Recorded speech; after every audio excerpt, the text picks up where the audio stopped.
परिचय। शर्मिला, कुछ शब्दों में एक प्राणी को परिभाषित करो। हाँ, प्राणी अधिकतर बहुकोशिक प्राणी जगत या मेटाजोआ के यूकेरियोटिक जीवों के मुख्य समूह होते हैं। शर्मिला, अब मुझे ये बताओ कि प्राणियों को पौधों से क्या भिन्न बनाता है? हाँ, पौधे बहुकोशिक, स्थलीय, अगतिशील, प्रकाश संश्लेषी तथा स्वपोषी होते हैं, जबकि प्राणी गतिशील, परपोषित, बहुकोशिक, जलीय, स्थलीय या वृक्षीय होते हैं। तो आओ अपने इस अध्याय में प्राणी जगत के बारे में विस्तार से चर्चा करें। उद्देश्य। इस पाठ के अंत में आप निम्न करने में सक्षम हो जाएंगे।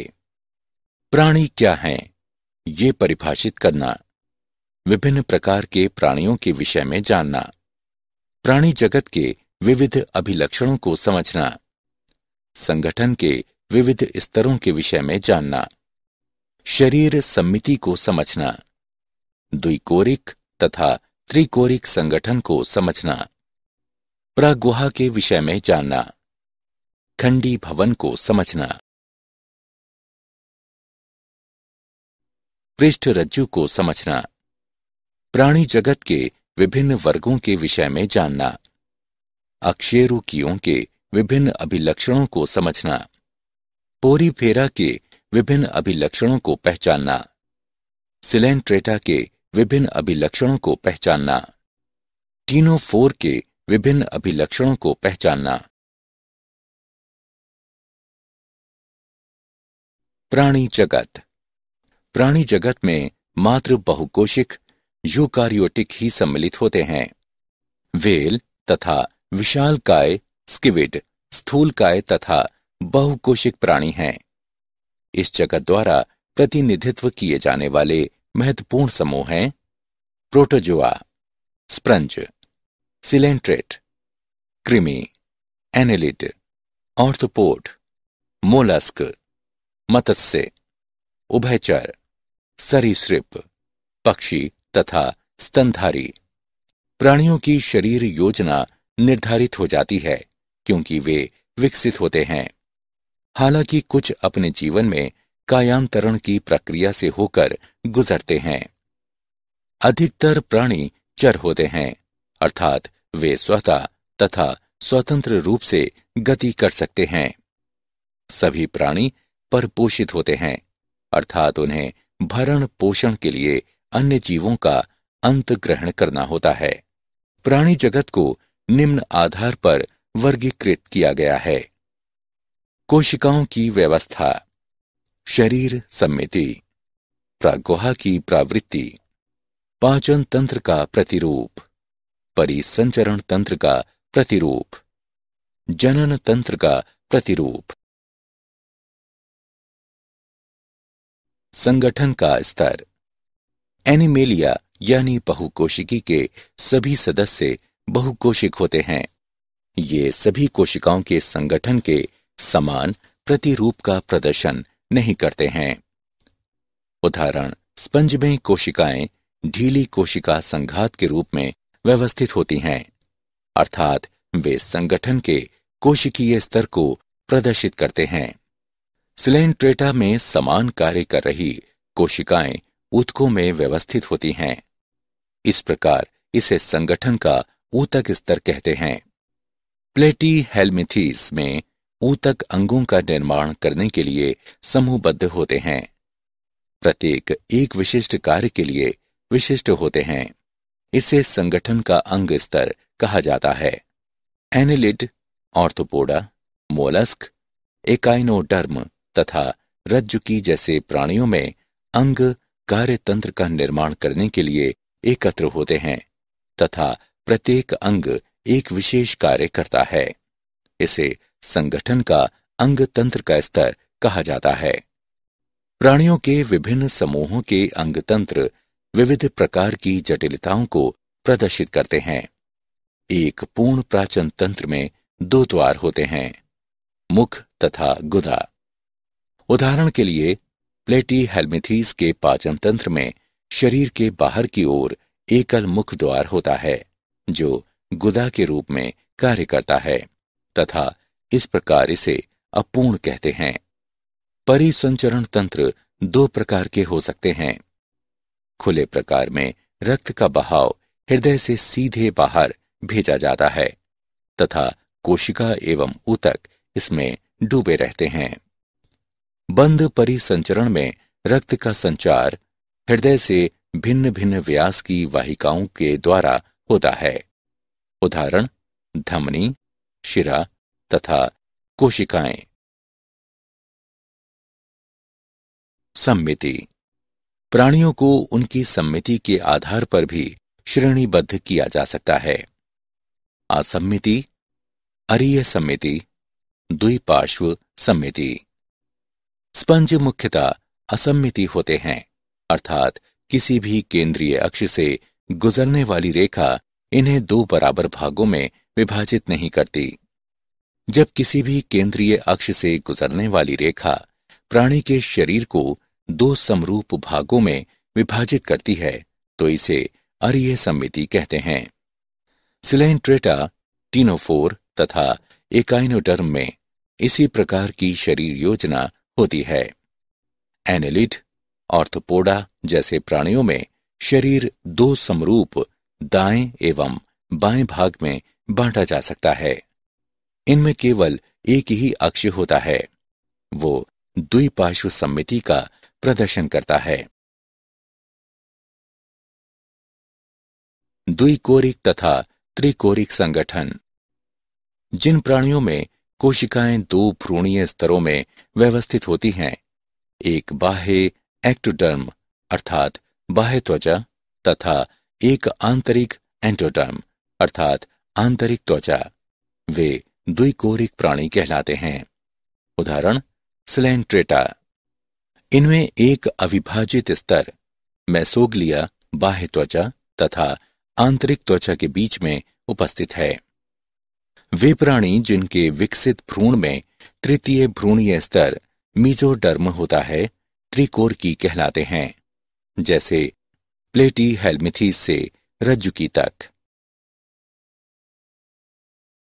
प्रागुहा यानी सीलोम। वर्गीकरण में शरीर भित्ति तथा आहार नाल के बीच में गुहा की उपस्थिति अथवा अनुपस्थिति वर्गीकरण का महत्वपूर्ण आधार है। मीजोडर्म मध्य त्वचा से आच्छादित शरीर गुहा को देह गुहा कहते हैं तथा इससे युक्त प्राणी को प्रागुही प्राणी कहते हैं। उदाहरण एनेलिड, मोलस्क, ऑर्थोपोडा, एकाइनोडर्म, हेमीवफार्डिड तथा कॉडेट।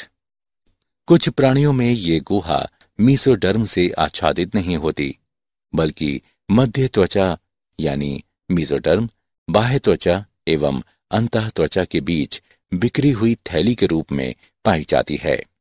उन्हें कुटगुहिक कहते हैं, जैसे कि एस्केल्मिथीज।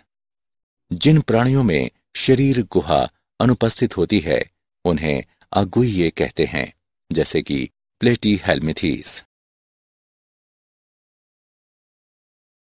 खंडी भवन यानी सेगमेंटेशन। कुछ प्राणियों में शरीर बाह्य तथा आंतरिक दोनों ओर श्रेणीबद्ध खंडों में विभाजित होता है, जिनमें कुछ अंगों की क्रमिक पुनरावृत्ति होती है। उस प्रक्रिया को खंडी भवन कहते हैं। उदाहरण के लिए एक केचुए में शरीर का विखंडी खंडी भवन होता है और ये विखंडावस्था कहलाती है। पृष्ठरज्जु।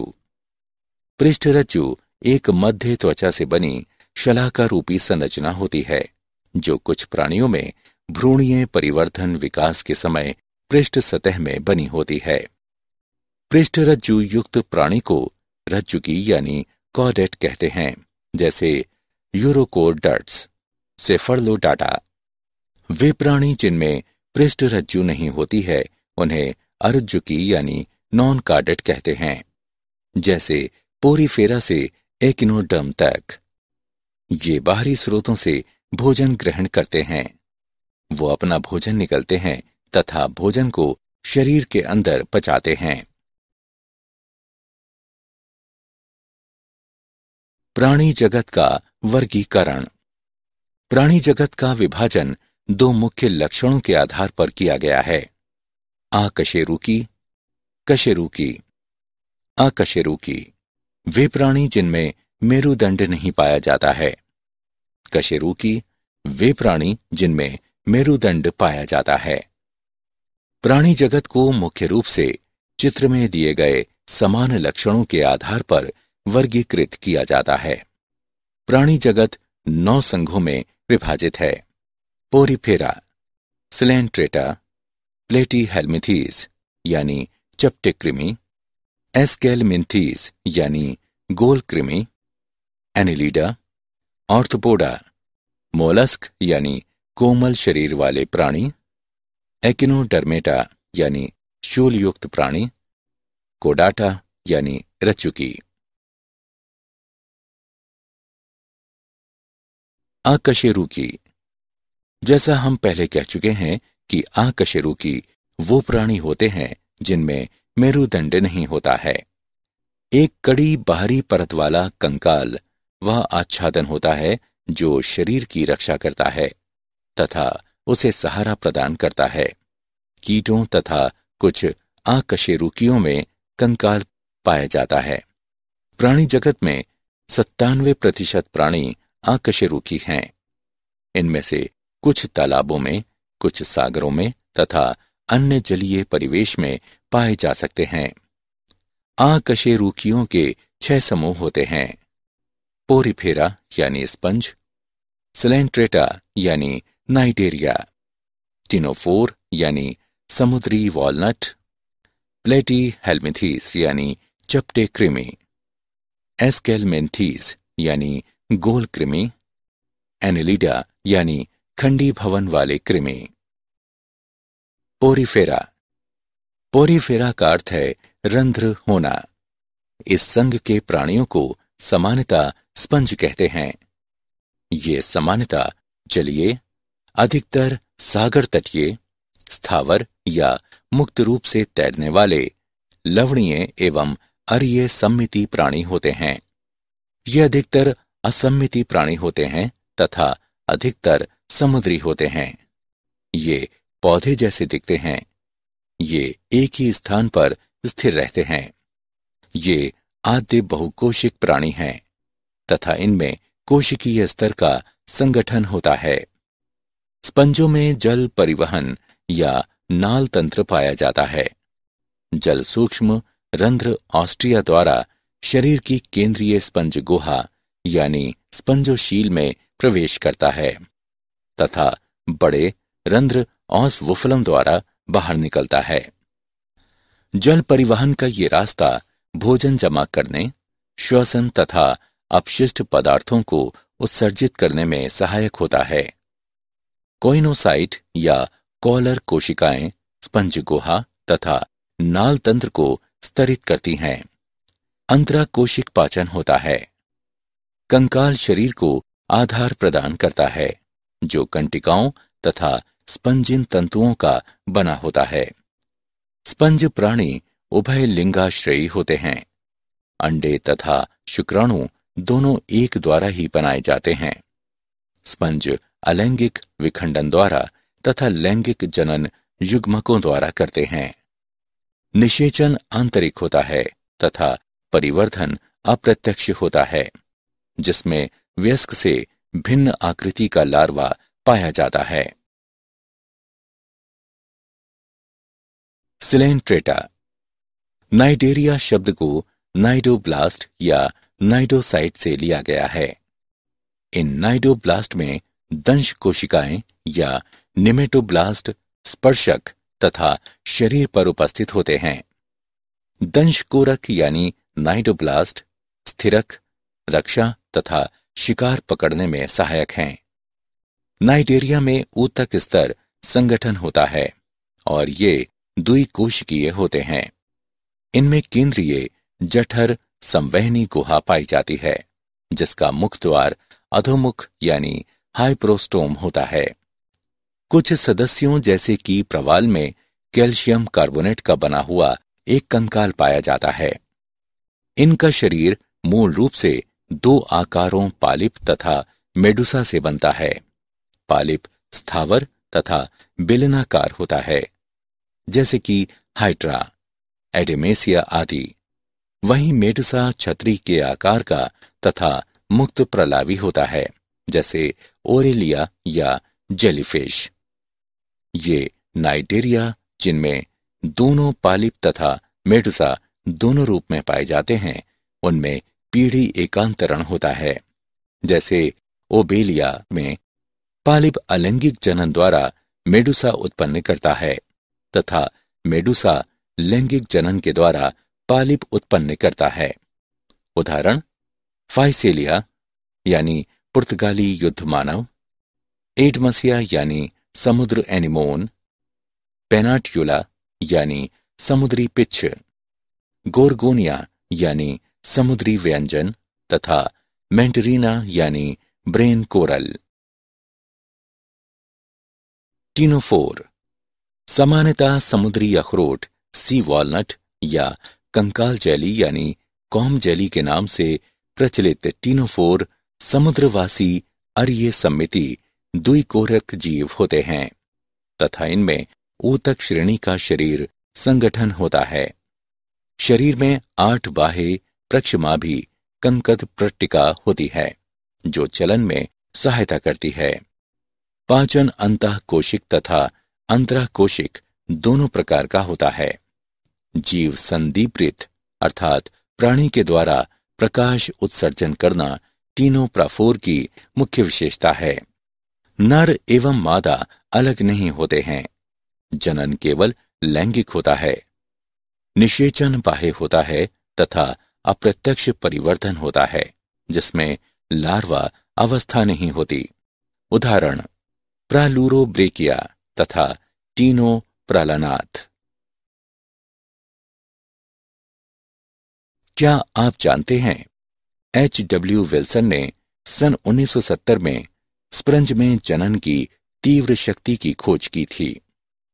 रॉबर्ट ग्रांट ने पोरीफेरा शब्द का सृजन किया। ल्यूकार्ट ने सिलेंट्रेटा शब्द दिया। सिलेंट्रेटा को उनके नाइडोब्लास्ट की उपस्थिति की वजह से नाइटेरिया भी कहा जाता है। सारांश। आइए हमने जो कुछ सीखा है उसे संक्षेप में दोहराएं।